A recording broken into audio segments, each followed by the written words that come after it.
सभी को नमस्कार। आज आप सुनने जा रहे हैं एक ऐसी कहानी जो हीरो की चमक के पीछे छुपे खून, दर्द और बलिदान की सच्चाई उजागर करती है।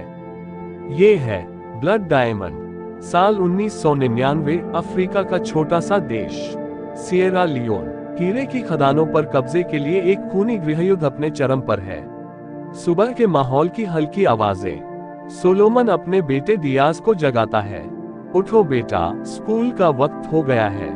सोलोमन का सपना था कि उसका बेटा पढ़ लिख कर एक नई दुनिया बनाए और मछली पकड़ने की जिंदगी में कैद न रहे। लेकिन उसी सुबह तेज गोलीबारी की आवाज। विद्रोही गांव में घुस आते हैं और गोलियों की बौछार शुरू हो जाती है।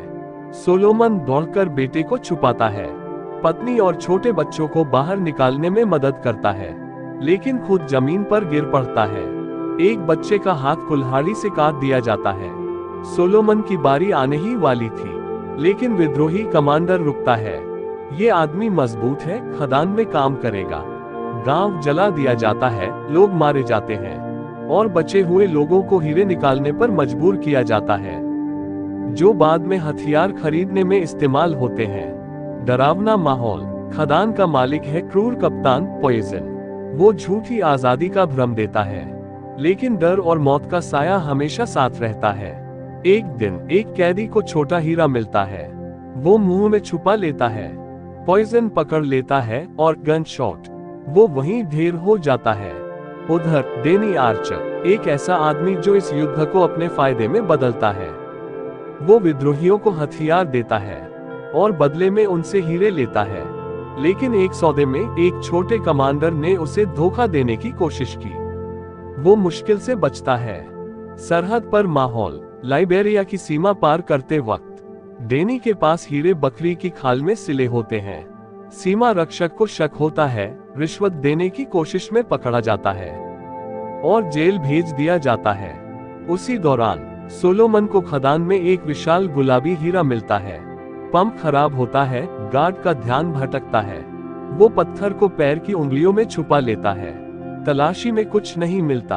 वो कपड़े में लपेटकर दफनाने की कोशिश करता है, लेकिन पॉइजन देख लेता है।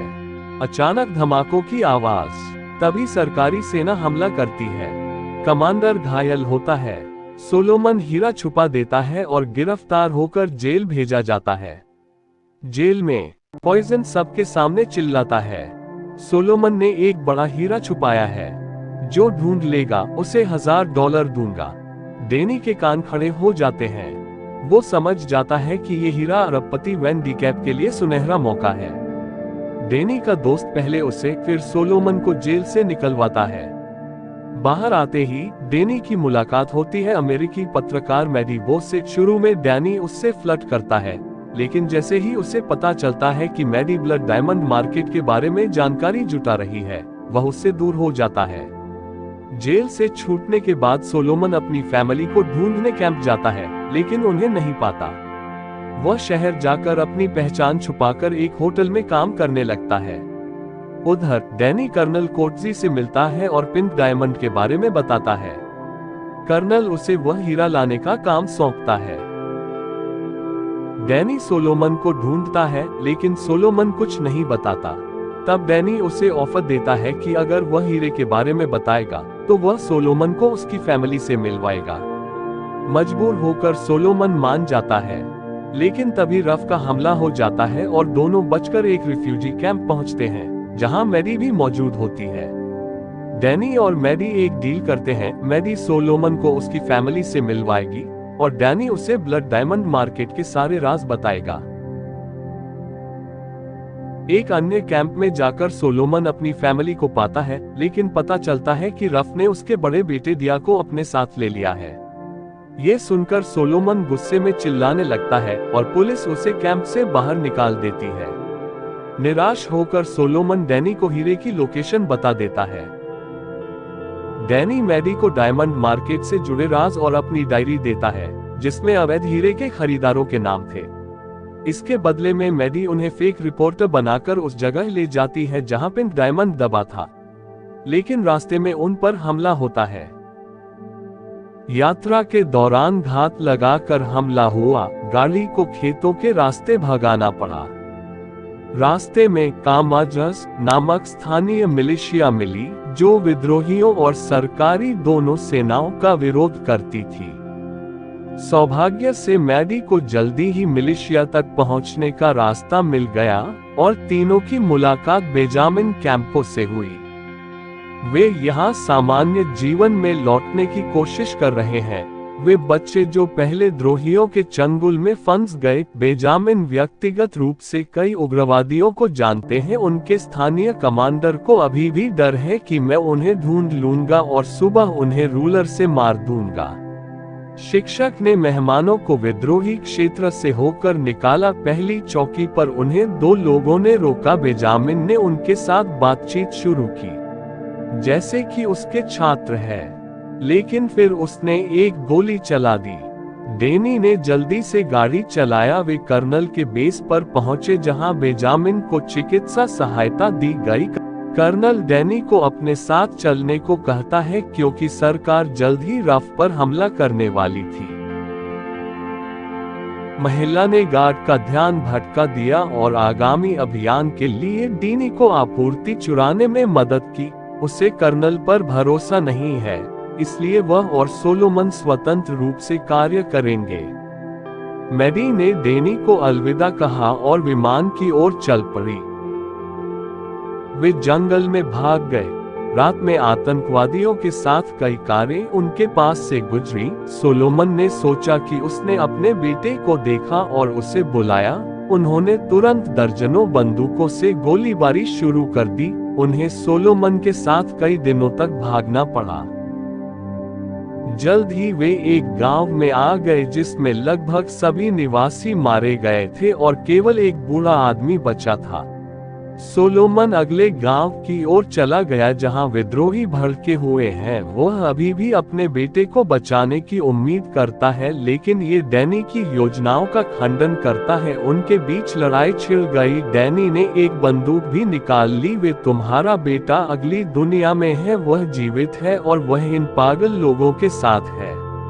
सोलोमन बोला, मुझे उसे ढूंढना होगा। मैं ये जाने बिना नहीं रह सकता कि उसके साथ क्या हुआ। डैनी को एहसास हुआ कि सोलोमन पीछे नहीं हटेगा, इसलिए उन्होंने अंधेरा होने तक इंतजार किया।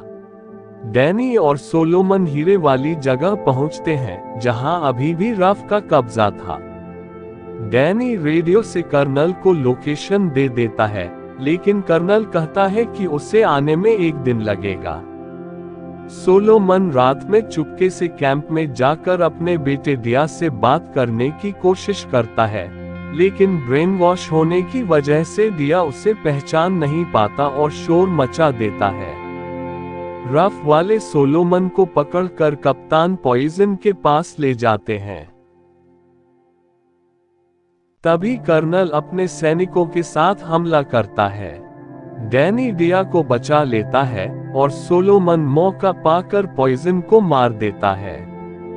रफ के बचे हुए लोग पकड़ लिए जाते हैं। कर्नल सोलोमन से हीरे के बारे में पूछता है, लेकिन सोलोमन नहीं बताता।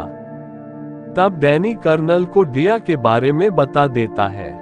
कर्नल दिया को बंदूक की नोक पर लेता है, जिससे मजबूर होकर सोलोमन लोकेशन बता देता है। कर्नल अपने आदमियों के साथ खुदाई करने लगता है, लेकिन डैनी उन सबको मार देता है ताकि हीरा उसके पास रहे और वह इसे बेचकर अफ्रीका छोड़ सके। गोलीबारी में डैनी भी घायल हो जाता है। सोलोमन हीरा पा लेता है, लेकिन दिया डैनी पर बंदूक तान देता है। सोलोमन भावुक होकर दिया को याद दिलाता है कि वे एक परिवार हैं। दिया पिघल जाता है और तीनों वहां से भागते हैं। कर्नल के लोग पीछे आते हैं तो डैनी अपने दोस्त को कॉल करके हेलीकॉप्टर बुलाता है। चट्टान पर चढ़ते समय डैनी को एहसास होता है कि वह ज्यादा खून बहने से बच नहीं पाएगा। उसने सोलोमन के हाथ में गुलाबी हीरा रखा और पत्रकार मैडी का कार्ड थमाया। अगर पायलट मना करे तो ये बंदूक दिखाना। सोलोमन ने मजबूरी में अपने दोस्त को आखिरी बार देखा और बेटे का हाथ पकड़कर दौड़ पड़ा। मौत की आहट करीब थी, लेकिन डेनी के होठों पर हल्की सी मुस्कान थी। उसने रेडियो उठाया और मैडी को कॉल किया। डेनी, मैडी, सुन रही हो? मैडी, हाँ डेनी, बोलो, तुम ठीक हो? डेनी हल्की हंसी के साथ, नहीं, अब नहीं, लेकिन सुनो, सोलोमन और उसका बेटा अब रास्ते में हैं। उन्हें देख लेना। मैडी की आवाज कांप रही थी। डेनी, तुम भी वहां से निकलो, प्लीज। डेनी, नहीं, मेरा सफर यहीं तक था। लेकिन मैडी, तुम्हारे पास अब सच्चाई है। लिखना, पूरी दुनिया को दिखाना कि ये हीरे कितने खून से रंगे हैं। मैडी की आंखों में आंसू थे। डेनी, प्लीज। डेनी धीरे से, धन्यवाद, तुमने मुझे फिर से इंसान बना दिया। और डेनी मुस्कुराते हुए वहीं गिर पड़ा। उसने अपनी आखिरी सांस इस यकीन के साथ ली कि उसका बलिदान बेकार नहीं जाएगा। वहां सोलोमन ने अरबपति वैन डीकैप से डील की। पहले मेरा परिवार अफ्रीका से निकालो, फिर हीरा पाओगे। वैन डीकैप ने मान लिया। कुछ दिनों बाद सोलोमन अपनी पत्नी और बच्चों से मिल गया और उसे 2 मिलियन पाउंड मिले। पत्रकार मैडी ने अपना धमाकेदार लेख छापा, जिसमें वैन डीकैप को युद्ध का फंडिंग करने वाला बताया गया। अंत में सोलोमन सूट बूट पहनकर एक प्रेस कॉन्फ्रेंस में आता है। मैडी की रिपोर्ट की वजह से उसकी कहानी सबको पता चल चुकी थी। वह ब्लड डायमंड के सच को उजागर करता है। उसकी बहादुरी और सच्चाई के लिए लोग उससे खड़े होकर तालियां बजाते हैं। और इसी के साथ यह शानदार मूवी खत्म हो जाती है। इस मूवी ब्लड डायमंड से कई गहरी सीख मिलती है, खासकर इंसानियत, लालच और परिवार के महत्व के बारे में। लालच इंसान को अंधा बना देता है। हीरे की कीमत ने लोगों को इतना निर्दयी बना दिया कि वे इसके लिए हत्या, लूट और युद्ध तक कर रहे थे। दुनिया की चमक के पीछे काला सच भी होता है। जो हीरे बाजार में चमकते हैं, उनके पीछे कई बार खून और पीड़ा की कहानी छिपी होती है।